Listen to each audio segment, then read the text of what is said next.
Without enough cobalt, the batteries in phones and electric cars would overheat and explode. Electric cars need a lot of it, and their growing popularity is bringing massive new demand for cobalt, most of which comes from the DR Congo. The drive for new sources highlights concerns in cobalt production around child labor, dangerous mines, negative impacts on communities, and large-scale corruption. Automotive and consumer industries are under pressure to act now to address these concerns, from customers, investors, and civil society. The Responsible Minerals Initiative brings you the tools to take action. These can help you identify the cobalt refiners, audit their capacity to source responsibly, and mitigate the risks you may find. Here we'll show you how it works and the actions you can take. The DR Congo is known as a source of the so-called conflict minerals, or 3TG. However, cobalt isn't regulated by European or American law. And yet, some companies conduct due diligence on cobalt supply chains as well. Why is that? Cobalt extraction faces some of the same risks as 3TG. Artisanal mining of primary cobalt frequently takes place in unauthorized sites, sometimes directly under villages, often in hazardous conditions and sometimes using child labor. Large-scale extraction of copper cobalt ore in the DRC has been reported to be linked to large-scale corruption. This undermines peace and democracy in the country. Companies are increasingly expected to act and address risks in their cobalt supply chains.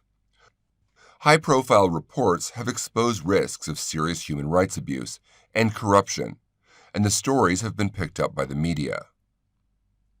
As a result, investors are demanding greater accountability in managing the risks. New rules on responsible sourcing by the London Metal Exchange could ban or delist brands whose cobalt is not responsibly sourced. Alleged cases of corruption also pose risks under anti-corruption laws, both existing and upcoming. These pressures will only intensify as cobalt demand accelerates. So how can companies respond? The due diligence practices developed for 3TG provide a roadmap for managing cobalt risks. The OECD Guidance 5-step approach can equally be applied to cobalt. As part of these 5 steps, downstream companies must identify the choke points of the supply chain and audit their due diligence practices. In the cobalt supply chain, there are 2 choke points: the crude refiners in the DRC and the fine refiners overseas, most often in China. This is because Congolese law requires the first processing of cobalt to happen in the country. The RMI has developed the tools to implement this due diligence. We recommend 6 key actions. First of all, find out who's involved in your supply chain. Downstream companies need to trace back their supply chains to the refiners so they can undergo audits. Our cobalt reporting template helps you identify your refiners. Using this one standardized template for your suppliers, you can gather information on the refiners in your supply chain. You can also consult our public cobalt refiner list to check who is a refiner. Now that you've identified the refiners in your supply chain, how do they know where their cobalt comes from?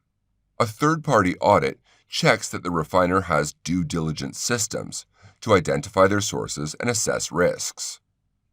If cobalt comes from a high-risk area like the DRC, they'll have to conduct in-depth assessments to understand the risks included in the OECD guidance, such as child labor and corruption. They also have to understand risks related to poor health and safety conditions at mine sites and mitigate any issues they find. The RMI, in collaboration with the CCCMC and the Responsible Cobalt Initiative, developed the Cobalt Refiners Standard for auditors to assess the refiners' management systems.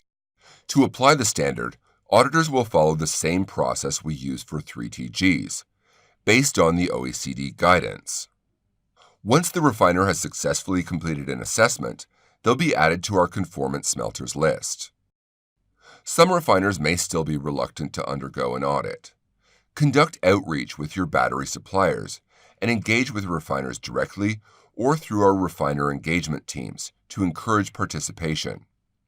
By bringing more refiners into the audit program, we can make this an industry expectation. When you identify your refiners, publish the list on your website or in CSR reports. It provides transparency for your customers and the rest of the industry. As you map your supply chain and audit refiners, you'll find risks to be addressed. To do so, you may need to partner with other organizations working to improve conditions for communities in the DRC. The RMI's Risk Mitigation Protocol will help identify specific incidents and define what appropriate mitigation measures would look like. The RMI also supports mine monitoring activities to understand the specific gaps at the mine level. This will allow us to provide more targeted support and scale existing on-the-ground projects. The refiners and your suppliers need to understand the potential risks and how to follow the OECD guidance. You can use trainings such as this one and others developed by the RMI to educate your suppliers on cobalt due diligence expectations. We are making tools available. Use them, build on them, and share what you've learned. Within the RMI, we have 3 ways to connect our members and actors in their cobalt supply chain.